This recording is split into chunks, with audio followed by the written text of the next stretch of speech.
ዋሽንግተን ዲሲ በቀጥታ ዝመሓላለፍ መደብ ቋንቋ ትግርኛ ሕዚ ጀሚሩ።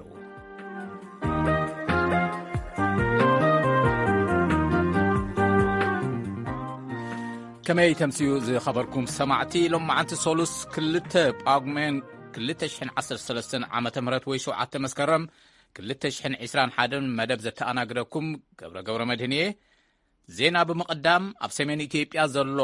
ኩነታት ጥሜት ብዝምልከት ብምቕዳም ኣብ ትግራይ ትምህርቲ ንምጅማር ምዝገባ ተጀሚሩ ዝብል ጸብጻብ ክነስዕብ ኢና።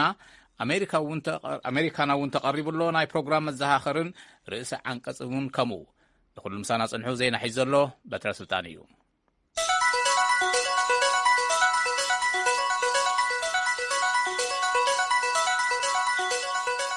ከመምስኹም ዕለታዊ ዜና እንሆ።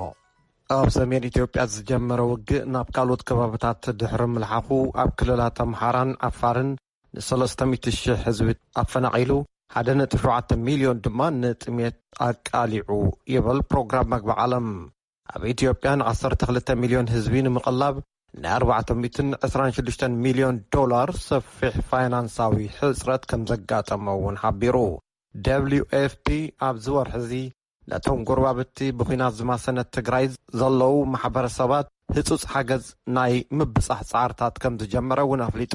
እዚ ከምዚ ኢሉ ከሎ ን5.2 ሚልዮን ህዝቢ ምስ መሻርክቲ ኮይኑ ሰብኣዊ ረድኤት ንምብጻሕ ኣብ ዝሰርሐሉ ዘሎ ክልል ትግራይ ዘሎ ኩነተ ቀረብ የንቆልቁል ከም ዘሎ እቲ ትካል ገሊጹ እዩ። ድሕሪ 2 ሰሙን ንፈለማ ግዜ ትማሊ ኮምቦይ ሕብራት ሃገራት ክሳብ ዝኣተዋል እዋን መኽዘናት ትካላት ረድኤት ተጸንቂቖም ከም ዝነበሩ እውን እቲ ዜና ሓቢሩ። 35,000 ኩንታል ዝጸዓና 100 ማካይን ትማሊ ኣብ መቐለ ከም ዝበጽሓ እውን እቲ ዜና ገሊጹ እዩ። ድሕሪ ዜና ክንውስኸሉ ኢና።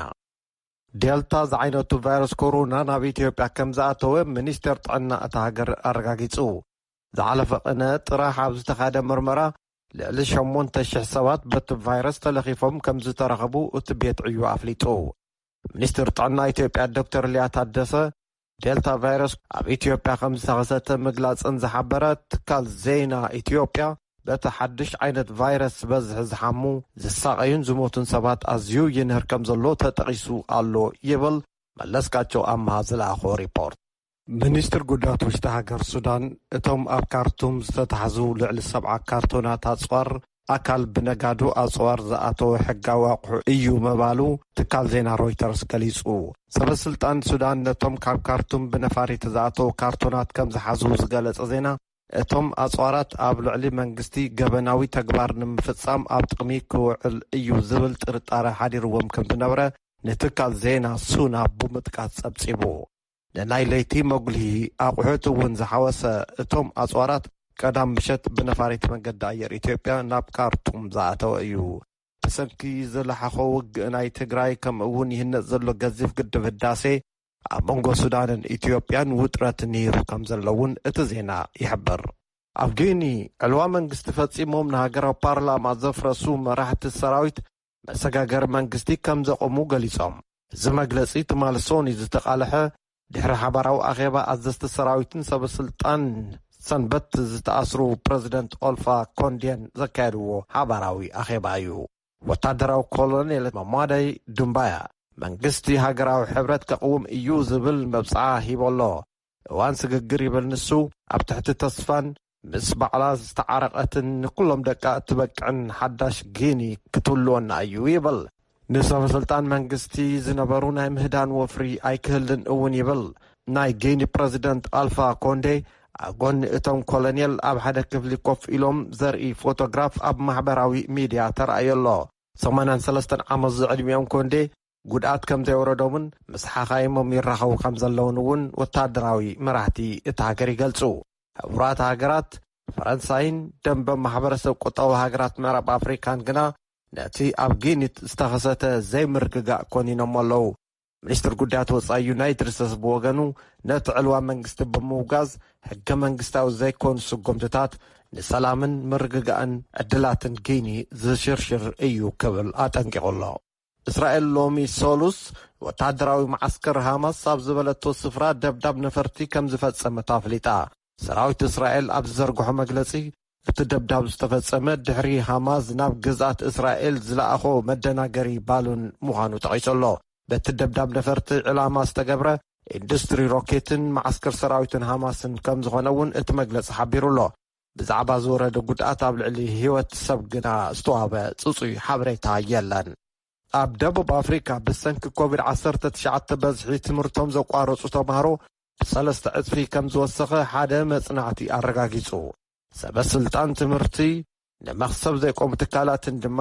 ነቶም ካብ ትምህርቶም ዝበኸሩ ተምሃሮ ናብ መኣዲ ትምህርትን ክምለሱ ጻዕሮም ይቕጽል ኣሎ። ኮቪድ-19 ዘስዓበ ኣሉታዊ ጽልዋ ዘጽንዐ ሃገራዊ መስርሕ 500,000 ተምሃሮ ደቡብ ኣፍሪካ ሎም ዘበን ትምህርቶም ከም ዘቋረጹ ኣረጋጊጹ። ቅድሚ 3 ዓመት ኣብ ደቡብ ኣፍሪካ 230,000 ተምሃሮ ተመሳሳሊ ዕጻ ኣጓኒፍዎም ከም ዝነበረ እውን እቲ መጽናዕቲ ጠቒሱሎ። መናእሰይ ትምህርቶም ዘቋረጹ ዕጾኦም ኣብ ጉጅለ ዕዋሎ ምሕቋፍ ሓሽሽ ምጥቃም ደቂ ኣንስትዮ እንተኾይነን ድማ ግህሰት ይፍጸመን ወይ ክጸንሳ ከም ዝግደዳ እቲ መጽናዕቲ ኣርዮሎ። ዕጡቓት ጣልባን ነቶም ኣብ ዝተፈላለዩ ዞባታት ካቡል ናብ ሰልፊ ተቃውሞ ዝወፁ ሰባት ተኪሶም በቲኖሞም። እቲ ዝተኻየደ ሰልፊ ነቶም ንመላእቲ ሃገር ዝሓለፈ ወርሒ ዝተቆጻጸሩ ምንቅስቓስ ጽንፈኛ ሙስሊማውያን ዝተቃልሐ ድምፂ እምቢታ እዩ። ሓደስቲ ኣመሓደርቲ ኣፍጋኒስታን መንግስቲ ገና ኣይቆምን ዘለዉ። ብዙሓት ሰባት ግና ቅድሚ 20 ዓመታት ነቲ ሃገር የመሓድሩ ዝነበሩ ጨካንን ረጋፅን ስርዓት ጣሊባን ክድገም እዩ እናበሉ ይፈርሑ። እንተወሓደ ኣብ 3 ዝተፈላለዩ ከባቢታት ናይ ተቃውሞ ሰልፊ ተኻይዶም ኣለዉ። ከምዚኦም ዝበሉ ሰልፍታት ኣብ ግዜ ሕሉፍ ስርዓት ጣሊባን ዘይሕሰብ እዩ ነይሩ።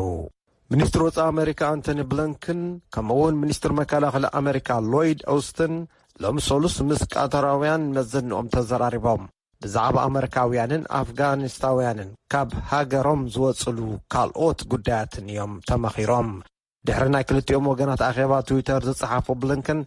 ኣማይት ኣሜሪካውያንን ኣሽሓት ኣፍጋናውያንን ካብ ኣፍጋኒስታን ንኽወፁ ኳታር ንዝነበራ ተራ ከም ዝነኣዱ ገሊጾም አንቶኒ ብሊንከን ቀጻላይ ዑደቶም ጀርመን ኮይና ኣላ። ከምኡውን ምስ ሚኒስትራት ንኣፍጋናውያን ከዕቆባ ዝወሰና 20 ሃገራት ክራኸቡ መደብ ኣለዎም። ናይ ዩናይትድ ስቴትስ ፕረዚደንት ጆ ባይደን ሓያል ንፋስን ብርቱዕ ዝናብን ዝሓዋወሰ ኩነት ኣየር ኣይዳ ንክፍላት ሃገራት ኒውዮርክን ኒውጀርስን ዘውረደለን ጉድኣት ብዓይኖም ንምዕዛብ ናብቲ ከባቢ ተበጊሶም። ባይደን ትማሊ ሶኒ ንክልቲአን ክፍላት ሃገራት መደጎሚ ዝኾን ገንዘብ ንኽልቀቐለን ፈቒዶም እዮም። እቲ ገንዘባዊ ደገፍ በቲ ጉድኣት ንዝተለከሙ ትካላት ንግድን ውልቀ ሰባትን ንምሕጋዝ ክውዕል እዩ። እቲ በቡላ ዛጊድ ኣብ ኒውዮርክን ኒውጀርስን 50 ሰባት ኣብ ሉዚያና ድማ 12 ሰባት ቀቲሉ ኣሎ። ኣብ መወዳእታ ዜና ፔሌ ናይ ኩዕሶ እግሪ ንጉስ ብራዚላዊ ፔሌ ኣብ መዓንጥኡ ንዝማዕበለ ጥረ ነገር ንምእላይ መጥባሕቲ ከም ዝተገብረሉን ኣብ ህዱእ ኩነታት ከም ዝርከብን ምንጭታት ገሊጾም። 80 ዓመት ዝዕድሚ ፔሌ ኣብ ማሕበራዊ ሚድያ ኣብ ዘርግሖ ሓበሬታ እቲ ኣብ ሆስፒታል ኣልበርት ኣይንስታይን ሳኦ ፓውሎ ዝተፈጸመ መስርሕ መጥባዕቲ ኣዝዩ ዕወት ነይሩ። ካብ ክፍሊ ጽዑቕ ክንክን ኣብ ክፍሊ መዕረፊ ሎሚ ሰሉስ ክወፅየ ኢሉ ኣሎ። ሓኻይም ፔሌ ብወገኖም እቲ ካብ መዓንጣ ፔሌ ዝወፀ ጥረ ነገር ወይ ከዓ ቲዩመር ናብ ክፍሊ ምርመራ ተላኢኹ ኣሎ ኢሎም ኣለዉ። ዜና ተፈጺሙ።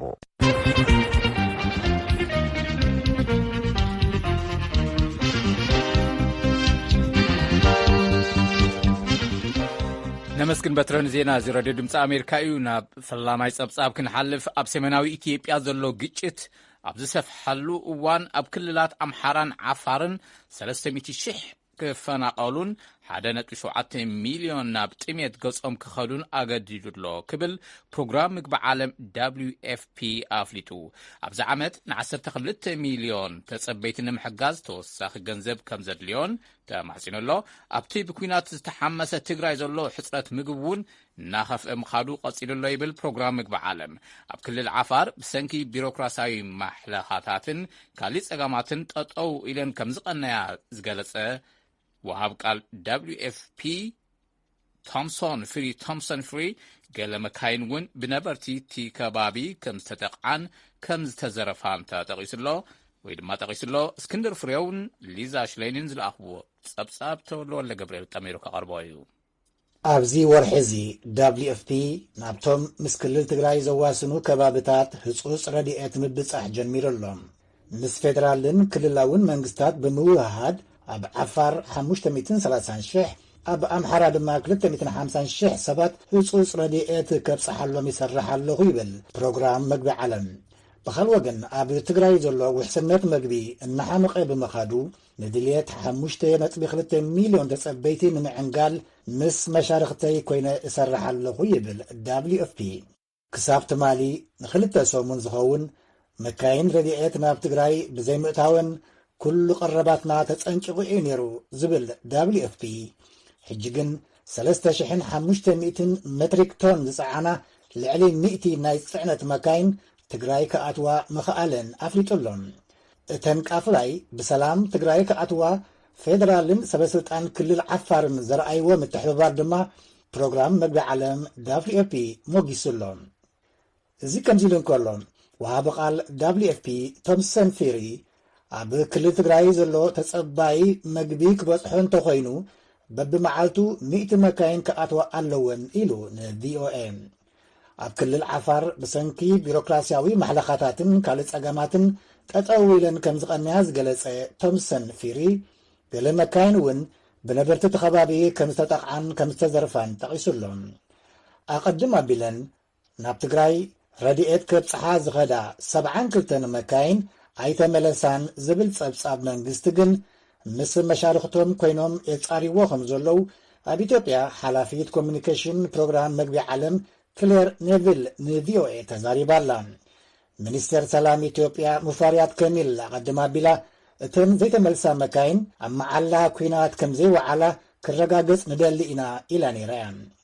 ኣብ WFP ዳይሬክተር ምብራቕ ኣፍሪቃ ሚካኤል ዳንፎርድ ብዛዕባ እቲ ረድኤት ናብ ክልል ትግራይ ንምሕላፍ ዝተገብረ ምውህሃት ክገልጽ ከሎ እቲ ምትሕብባር ክቕጽል ኣለዎ እንተዘይኮነ ግን ሚልዮናት ናብ ዝገደደ ዓዘቕቲ ጥሜት ክጥሕሉ እዮም ኢሉሎም። ኣስዒቡ ኣብ ክልላት ኣምሓራን ዓፋርን ክንበጽሓሎም ንደሊ ዘለና ኣስታት 4 ሚልዮን ሰባት ተወሳኺ ባጀት እንተዘይረኺብና ራሽን ክነጉድል ወይ ድማ ክነቋርጽ ክንግደድ ኢና ኢሉሎም። ኣብ ኢትዮጵያ ብደረጃ ሃገር ልዕሊ 13.6 ሚልዮን ሰባት ውሕስነት መግቢ ከም ዘይብሎም ዝገልጽ WFP ንሱ ድማ ብምኽንያት ዝተናውሐ ደርቂ፣ ውሕጅ፣ ወራር ኣንበጣ በረኻ፣ ዘይምርግጋ ዕዳጋ፣ ናህሪ ዋጋ፣ ለበዳ ኮቪድ-19 ምስቲ ኣብ ሰሜን ኢትዮጵያ ዘሎ ግጭት ተደሚሩ ነቲ ኩነታት ከም ዘጋደዶ ይገልጽ። በዚ ድማ ኣብ ዝቕጽላ 6 ኣዋርሕን ክንዩኡን ዝኸውን ምላሽ ንምሃብ ተወሳኺ $426 ሚልዮን የድልየንሎ ይብል WFP።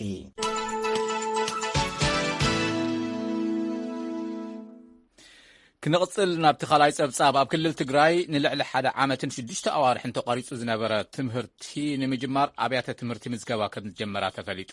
ሙልጌታ ጽባሃ ኣብ ከተማ መቐለ ንተምሃሮ መምህራንን ወለድን ኣዘራሪቡ ዝለኣኾ ጸብጻብ ኣሎ። ብምኽንያት ለበዳ ቫይረስ ኮሮና ኣብ ወርሒ መጋቢት 2012 ኣብ ትግራይ ተቋሪጹ ዝጸንሐ ከይዲ ምምሃር ምስትምሃር ይዛዘም ኣብ ዘሎ ዓመት 2013 እውን ብምኽንያት ኩናት እንተይተኻየደ ተሪፉ። ተምሃሮ ትግራይ ኣፍ ደገ ቤት ትምህርትን ከይረገጹ ንልዕሊ 1 ዓመትን መንፈቕን ድሕሪ ምጽናሕ ይመጽእ ኣብ ዘሎ ሓድሽ ዓመት ትምህርቲ ከም ዝጅመር ቢሮ ትምህርቲ ክልል ትግራይ ገሊጸሎም። ፍስሓ ደስታ ዓለም ትምህርቲ ንምቕጻል ከም ዝተመዝገበ ይዛረብ። ተምሃራይ 7ይ ክፍሊ ምዃኑ ዝገለጸ ፍስሓ ትምህርቲ ተዘይቋረጽ ነይሩ ኣብዚ ሕዚ እዋን 9ይ ክፍሊ ክበጽሕ ነይረ ይብል። ትምህርቲ ክጅመር እዩ ስለ ዝተባሃለ ድማ ከም ዝሕጎሶ ይገልጽ። 9ይ ክፍሊ ልምሃር ነይረ ብጦርነት ናብ ኮሮና ትምህርቲ ስለተቋረጸ ብጦርነት ተረብሽና ነርና ብጣዕሚ ተረብሽና ነርና ወታደራት ገለት ትባልታሉ ቃብ ጣዕሚ ንዓልኻ ፍርሒዩ ለአቴካ ኣየር ገለት መጽሳሉ ኣው ፍርሒዩ ለአቴካ ሰብቱ ዋጋት ሃሊ ገደል በቃ ጭንቂ ለአቴካ ርስኻ ገለ ትምህርቲ ምጅማር ብጣዕሚ ደስ ይልና ሰላም ብምዃኑ ዓድናሉ ደስ ይልና። መምህር ቢንያም ተስፋይ ዝተባሃሉ ብወገኖም ኣብ ትክልል ከም ዘለዎ ኩሎም ሰራሕተኛታት መንግስቲ ንሶምውን መሃያ ካብ ዘይክፈሎም 3 ወርሕ ከም ዝሓለፈ ይገልጹ። ኮይኑ ግና መሃያ ዋላ ተዘይተኸፈለና ንተምሃሮ ቀጻል ዕድል ብምሕሳብ ዝከኣለና ኩሉ መስዋዕትነት ምኽፋል ይጅመር እዩ ኣብ ዝተባሃለ ከይዲ ትምህርቲ ክነምህር ኢና ኢሎም። ኣብ ትግራይ ዘሎ ጸገም ርኢኻ ኣና ደሞዝ ዘይተኸፈለና ንብለን ሕጂ ጥራሕቲ ዘሎ ሃዋሁ ሰላም ይኹን እምበር ተምሃሮ ዝምዝግቦም ኣለና ሕጂ ኣብቲ ዝተባሃለ ግዜ እቲ መንግስቲ ብዝፈቅዶ መሰረት እንድሕር ኣብቲ እዋን ዝደለና መፅየምና ንሕና ንደሞዜ ንገለይና ንብለሉ ነገር የለን እንት ሕብረተሰብና ከነገልግል ድልዋት ኢና ዘለና ኣብ ዘምህርዎ ቤት ትምህርቲ ድማ ተምሃሮ ይምዝገቡ ከም ዘለው እዮም ዝተዛረቡ ወይዘሮ ኣበበቻ ተኽልቲ ዝተባሃላ ወላዲት ብወገነን ክልተ ተምሃሮ ደቂ ከም ዘለውን ብምሕባር ብምኽንያት ለበዳ ቫይረስ ኮሮናን ኩናትን ዝተቋረፀ ትምህርቲ ኣብ ልዕሊ ስነ ልቦና ቆልዑ ፅዕንቶ ኣሕዲሩ ይብላ ዝነበረ ትራውማሲ ከመይ ገይሩ ከቐፅሎም ይኽእል ትምህርቲ ዝብል ሓሳብ ግን ኣለኒ ምክንያቱም ዞም ቆልዑ እዚኦም ኣብ ገዛ ተዓፅዮም ብዛዕባ ጦርነት ጥራሕ ኩሉ ነገራት ዝነበረ ኩነታት ብዛዕባ ጥሜት እዩ ኣብ ሚድያታት ይኹን ኣብ ጎረባብቲ ይኹን ምስ ኣዕርኽቶም ዘውግዕዎ ወግዕታት ይኹን ኩሉ እቲ ኔጌቲቭ ጥራሕ ዝኾነ እዩ ኣእምሮኦም ዓብሊልዎም ፀኒሑና ከይዶምስ ከመይ ቢሎም እዮም ኮፕ ኣብ ክገብሩ ኣብቲ ትምህርቲ ቤት ዝብል ስግኣት ግን እኒአኒ ውፀን መጀመርያ ቶም ተምሃሮ መረጋግዒ ዝኾነ ኦሪየንቴሽናት ተዋሂብዎም ዘሎ ኩነታት ማለት ነቶም ቆልዑ ብዝምጥን መልክዑ ዝኾነ ነገር ተሰሪሑ እቲ ትምህርቲ ቀፂሉ ኣብ ትድግብኦም ክበፅሑልና ኢልና ንምንየሎም ሕዚ ድማ ትምህርቲ ክጅመር ስለ ዝተባሃለ ከም ዝሕጎሰን እየን ዝዛረባ ምክትል ርእሰ መምህር ቀዳማይ ብርኪ ቤት ትምህርቲ ቅሳነት ከተማ መቐለ ዝኾና መምህር ዓይና ለም ደጀኔ ብወገነን ኣብዚ ሕዚ እዋን ቤት ትምህርትን ማእኸል ተመዛበልቲ ከም ዝኾነ ገሊፀን እቶም ተመዛበልቲ ናብ ካሊእ ማዕረፊ ክውሰዱ እዮም ተባሂሉ ከም ዝተነገረን ድማ ሓቢረን እየን እቲ ቤት ትምህርቲ ብዙሕ ዝጎደልዎ ናውቲ ትምህርቲ ከም ዘለው ዝገለጻ መምህር ዓይና ለም እቶም ጉድለታት ምስ ማሕበረሰብ ብምትሕባር ንክነምህር ንሰናዳ ኣለና ብምባል ተዛሪበን ኣብቲ መጀመርታ እዋን እዚ ሓሳብ ዝቀርበሉ ተሎ ብጣዕሚ ሕጉስ ይኮይኑ መምህር እንዲያም መምህር ክሳብ ሕዚ ማህያይ ተኸፈለን ናይ ሰለስተ ወርሒ ከምኡ ኮይኑ እውን ነቲ ሓሳብ ብልቢ ተቐቢልዎ ክሳብ ሕዚ ባዕሉ ከምዚ እንኳዕ ናብዚ ውቃዕና እምበር ብእግርና እውን ተመላሊስናስ ክንሰርሕ ንኽእል ኢና ወላት ማቴሪያል ናይ ቤት ትምህርቲ ክትሪኦ ተለኻ ከዓ ዓንዩ እቲ ወንበራት ኩሉ ነገር ናይ ከይዲ ምምሃር ምስትምሃር ናውትታት ባዲሙ እዩ ምስ ተፈናቐል ዘለዎ ቤት ትምህርትና ማለት እዩ ወላት ወላዲ ሕዚ ትሪኦ ተለኻ መንፈስ ወላት ኮፍ መበሊ ባዕሉ ሕድሕድ ውላድና ኮፍ መበሊ ሂብና ንሰድድ ኢና ዝብል መንፈስ እዩ እቲ መንፈስ ናይ ተወላዲ ይኹን ናይ ተመምህር ግን ብሓፈሻ ክትሪኦ ተለኻ በቃ ደስ ዝብል መንፈስ እዩ ዘሎ نحاس 25 2013 ዓመተ ምህረት ምዝገባ ተምሃሮ ከም ዝተጀመረ ዝገለጻ መምህር ዓይና ለም ክሳብ 9 መስከረም 2014 ዓመተ ምህረት እቲ ምዝገባ ከም ዝቕጽል ሓቢረን እየን ንድምፂ ኣሜሪካ ሙልጌታ ጽቡሃ መቐለም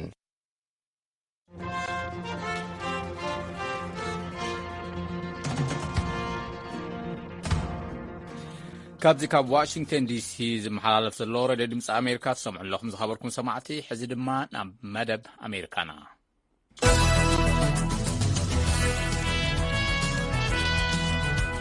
ናይ ፕሮግራም መዘኻኸሪ መልእኽቲ ለውጢ ፈነወ ሳተላይት መስመር ረድዮ ድምፂ ኣሜሪካ ናብ ኢትዮሳት ይሰጋገር ኣሎ ናይ ቀርኒ ኣፍሪካ ናይ ረድዮ ብቴሌቪዥንን ናይ ቴሌቪዥንን ፈነወ ትግርኛ ኣምሓርኛ ናይ ኣፋን ኦሮሞን ጋቢናን ቪኦኤ ሰማዕትናን ተመልከትናን ካብ ሶኒ 3 መስከረም 2014 ዓመተ ምህረት ወይ 13 መስከረም 2021 ጀሚሩ ካብ ስሩዓት ሓጸርቲ ማዕበላት ሬድዮ መስመራትና በተወሳኺ ብሳተላይት ኣብዞም ዝስዕቡ ክትረኽቡና ኢኹም ቪኦኤ ጋቢና ሕዚ እውን ኣብ ኢትዮሳት ይርከብ ኣብ ቪኦኤ ኢትዮ ቻናል NSS ሰረዝ 12 ኢትዮሳት ኣብ ቨርቹዋል ቻናል 547 ዲግሪ ዌስት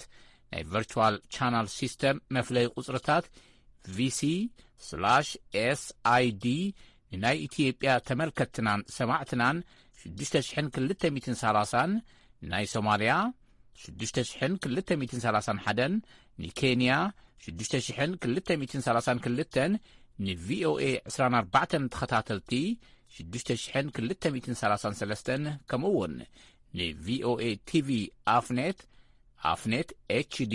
ቲቪ MC ሰረዝ 06 ተመልከትና 6229 እዮም ዝርዝር መስመራት ፈነወታትና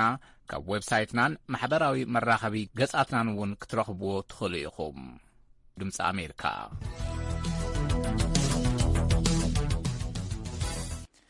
እዚ ራድዮ ድምፂ ኣሜሪካ እዩ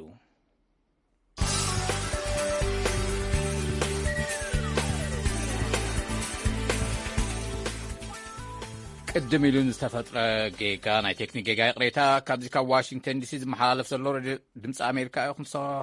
ትሰምዑ ዘለኹም ዝኸበርኩም ሰማዕቲ ሕዚ ድማ ናብ መደብ ኣሜሪካና ክንሓልፍ ናይ ሎም መደብ ኣሜሪካና ንጉዳይ ደቀባት ኣሜሪካ ዝጠመተ እዩ ደቀባት ኣሜሪካ ክንድቲ ዝወረዶም በደል ዝዳረግ ኣፍልጦ ከም ዘይረኸቡ እዮም ዝምግቱ መንግስቲ ወግዓዊ ይቕሬታ ከም ዝሓተተን ኣዋጅ ከም ዘሕለፈን ደኣ ይሞግት እምበር ብዓይኒ እቶም ደቀባት እኹል ኣይነበረን ኣይኮነን እውን ስለ ሲሲሊ ሂላሪ ንዘዳለወቶ ጽሑፍ ኣብርሃም ተስፋሉ ተርጊምዎሎ ምኒኣፍ ወርቂ ክተቕርቦ እያ ኣብ ኣዋጃት ኣሜሪካ እንተወሓደ ሓንቲ ምስቲ ቀንዲ ኣርእስቲ ዘይትኸይድ ዓንቀጽ ክትህሉ ልሙድ እዩ እዛ መብዛሕትኡ ግዜ እኹል ኣቓልቦ ከይረኸበት እትስገር ዓንቀጽ ንኣመምቲ ሕጊ ንምሕጓስ ወይ ድማ ንበይና ከም ኣዋጅ ክትቀውም ስለ ዘይትኽእል እዩ ኣብ 2010 ዝሓለፈ ድሒሩ ህዝባዊ ሕጊ 111 ብዝብል ዝጽዋዕ ኣዋጅ እምበኣር ሓንቲ እኹል ኣቓልቦ ከይረኸበት ዝሓለፈት ዓንቀጽ ኣጠቓሊሉ ነይሩ እቲ ዓንቀጽ ኣብ ልዕሊ ደቀባት ኣሜሪካ ንዝወረደ ንታሪኻዊ ዓመፅ ይቕሬታት ተሓትት እያ እቲ ብላዕለዋይ ባይቶ ማለት ሰነት ኣብ ታሕሳስ 2009 ጸዲቑ ኣብ 2010 ብፕረዚደንት ባራክ ኦባማ ዝተፈረመ እሞ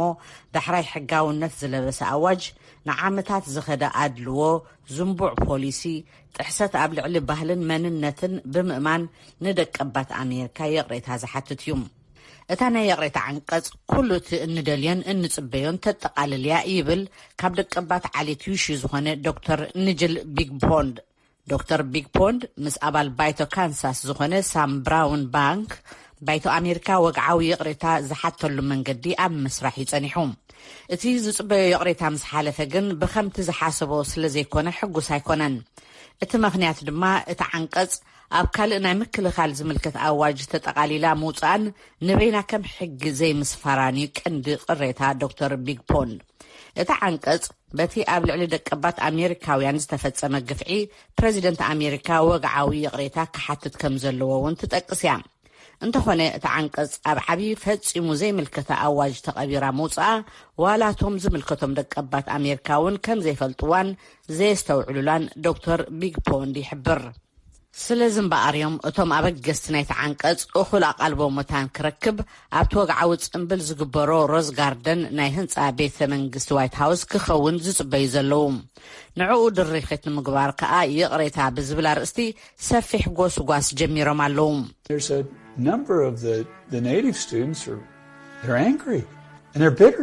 ከም ኣካል ናይቲ ዝካየድ ዘሎ ጎስጓሳት ኣብ ልዕሊ ደቀባት ኣሜሪካ ንዝተፈጸመ ግፍዒ ዘንጸባርቕ ስራሓት ቪድዮ ምዝርጋሕ እውን ይርከቦም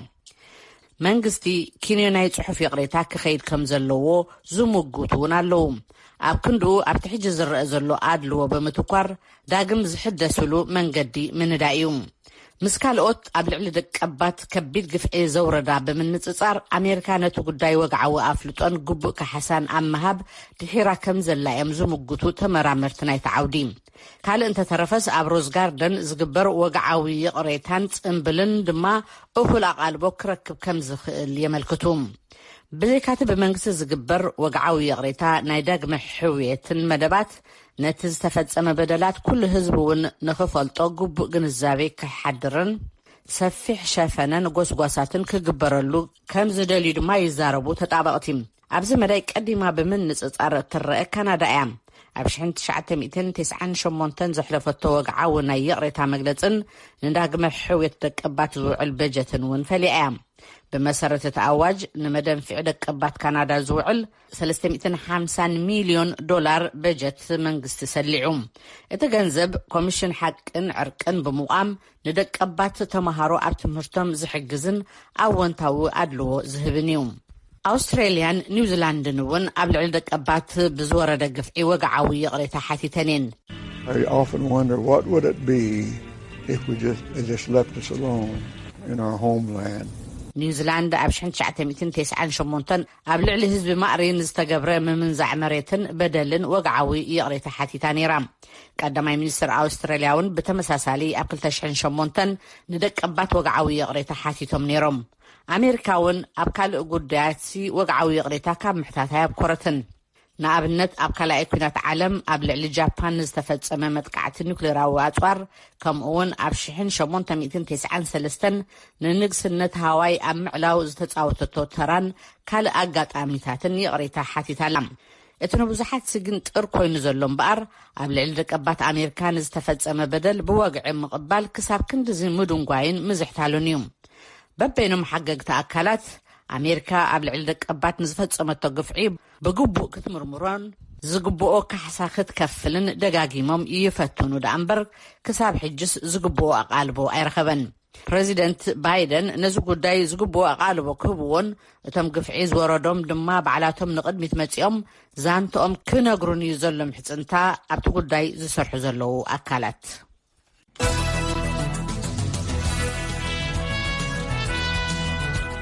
ናይ ፕሮግራም መላለይ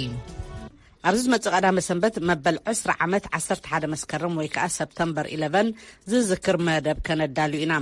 ሰማዕትና እውን ብዛዕባ ዛዕለት እዚኣ ተዘክሮታትኩም ከተካፍሉና ንዕድመኩም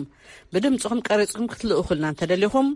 ብናይ ኢሜይል ኣድራሻና horn@voanews.com ኢልኩም ለኣኹልና ወይ ከዓ ስልኪ ብምድዋል 225 ናይ ውሽጢ መስመር 15 ክትሓድጉልና እውን ትኽእሉ ኢኹም ከምኡውን ብፌስቡክ VOA ትግርኛ ክሳብ 5 ለኣኹልና ኢኹም ካብዚ ብተወሳኺ ካብ ስቱድዮ ደው ኢልና ንኽንቅበለኩም ድሌት ዘለኩም ሰማዕትና ቁፅሪ ስልክኹም ብኢሜይልን ብፌስቡክን ኣቢልኩም ለኣኹልና ሬድዮ ድምፂ ኣሜሪካ ኣገልግሎት ቋንቋ ትግርኛ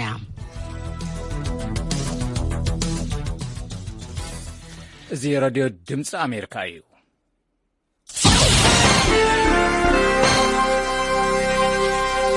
ሰማዕትና ቀጺሉ መርገጽ መንግስቲ ዩናይትድ ስቴትስ ዘንጸባርቕ ርእሲ አንቀጽ ክንበብ እዩ መንግስቲ ኣሜሪካ ንሓለቓ ስታፍ ሚኒስተር ምክልኻል ኤርትራ ጀነራል ፊሊጶስ ወልደ ዮሃንስ ምስ ኣብ ትግራይ ብመንገዲ ሰራዊት ሓይልታት ምክልኻል ኤርትራ ንዝወረደ ግፍዒ ኣመልኪቱ ማዕቐብ ገይሩሎም ብመሰረት ተዋሂቡ ዘሎ ውሳኔ ጉዳይ ጀነራል ፊሊጶስ ብኣህጉራዊ ኣዋጅ ማግኔቲክስ አንቀጽ 13818 ክምርመር ዝውስን እዩ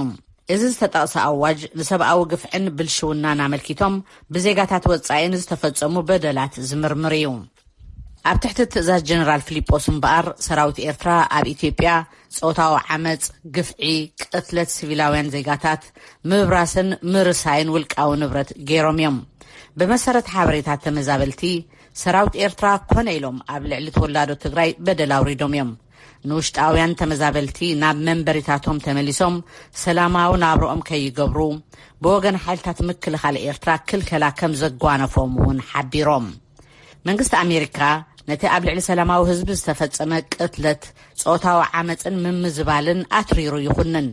ፈጸምቲ በደል ዝግብኦም ፍርዲ ክረኽቡ ድማ ይጽውዕ ካልእ ንመንግስቲ ኣሜሪካ ኣሰካፊ ጉዳይ ኮይኑ ዘሎ ኣብ ወርሒ ሰነ ወፂኦም ድሕሪ ምጽንሖም ብዙሓት ኣሃዱታት ሰራዊት ምክልኻል ኤርትራ ዳግም ንትግራይ ኣትየን ምህላወን እዩ ሚኒስትር ጉዳያት ወጻኢ ኣሜሪካ አንቶኒ ብሊንከን እውን ሰራዊት ኤርትራ ብህፁፅን ንኩሉ ግዜን ካብ ትግራይ ክስሕቡ ንመንግስቲ ኤርትራ ኣዘኻኺሮም ኣለዉ ብሊንከን ኣስዒቦም እንኮላይ ኣብ ትግራይ ዘለዉ ሓይልታት ሓዊስካ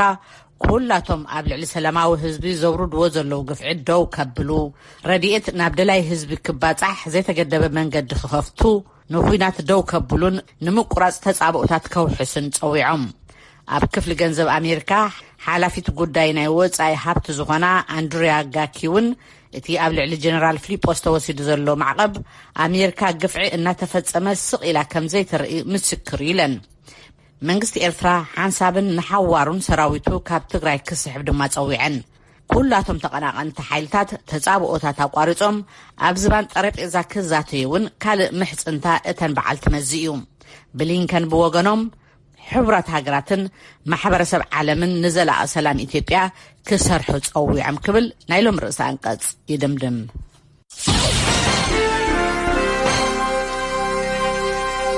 ሰማዕትና ቀጺሉ መርገጽ ሰማዕትና ንሎም ማዓንተ ዘዳርመ መደባት እዚኦም እዮም ነይሮም ጽባሕ ረቡዕ ክሳብ ረኸብ ድሓል ሕደር ዝብለኩም ምስ ኩሎም መሳርሕተይ ብምዃን ገብረ መድህኔ ሰላም ለይቲ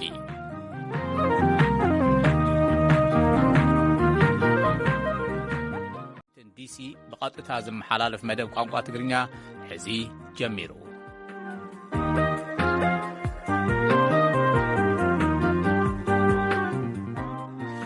كمي تمسيو زي خبركم سمعتي لما عنت سولوس كلتا باغمين كلتا شحن 13 عامة مرات ويشو عتا مسكرم كلتا شحن 21 مدب زتا أناقركم قبر مدهنية زينا بمقدام أب سمين إثيوبيا زلو كنتات تميت بزملكت بمقدام أب تقرأ